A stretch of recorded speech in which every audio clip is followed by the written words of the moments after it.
Good morning, and it's October 18th, 2023. And it's fair to say that Putin having a conversation with Netanyahu brings me to this very point. Does Rosh have the hook in the jaw? I'm going to go straight to the point. It's in Ezekiel, and I read it in the Berean Standard Bible. And let me read on to say this. It's Ezekiel 38:4. I will turn you around, put hooks in the jaws, and bring you out of your army, your horses and your horsemen in full armor, and a great company armed with shields and bucklers, all brandishing their swords. I shall continue to say that. Let's read on. Where is that? Persia, Cush, and Put will all accompany them with shields and helmets. Cush, I think that's Persia is, I think that's Egypt. Um, don't quote me on that. Okay, but the point of this video is to say this, that slowly but surely, Putin is gradually coming into the mix.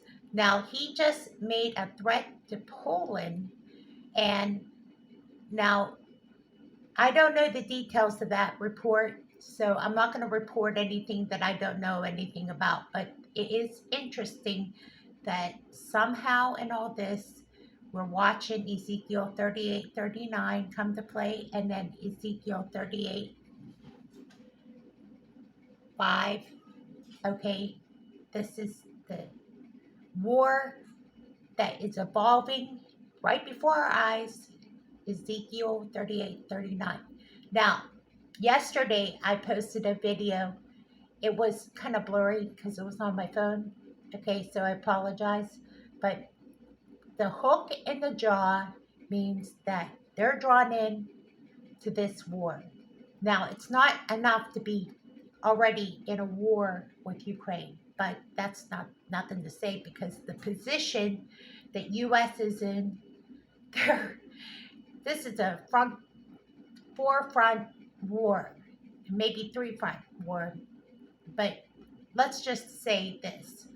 There's a lot of fronts to this war. And then what happened in Gaza is arguably looks like to me from these reports that Gaza had a missile that was intended to strike an Israeli target, and it hit a hospital, or it may have been intended to look like a propaganda war type situation, and they killed their own as human shields. So now there's protests everywhere supporting Hamas, and nonetheless, that is what's going on right now. I wanted this to be about the hook in the jaw, though, because this is prophetic. Watching Netanyahu and Putin, somehow in all this, Putin appears in this whole scenario as Biden is in Israel. Who knows how these developments are going to play out? But we're watching prophecy unfold before our eyes. So keep in mind, if you want to read Ezekiel, this is the chapter to watch, because this looks to me like before that 7-year covenant is signed by the AC, the Ezekiel war and the Psalm 83 war looks like they have to be played out to make peace, and that 7-year covenant will be confirmed by the AC.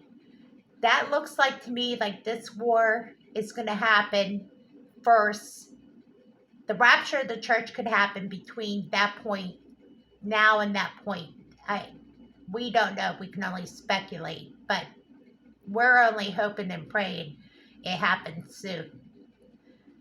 But the church doesn't need to be here necessarily, because we're in the time of Jacob's trouble, and that is where God steps in, and God steps in where the church is raptured according to the scriptures in 1 Thessalonians 4:16, and we should be watching for the soon return of the Lord nonetheless. But we're watching these events take place. I just thought it's very interesting watching Putin. It's all eyes on Putin and Netanyahu and Israel and the position that Biden has taken. I just find this very interesting, these developments over the last 24 hours. Thank you for watching, and God bless you. And thank you again for subscribing to my channel. I really appreciate your time and efforts with me. God bless.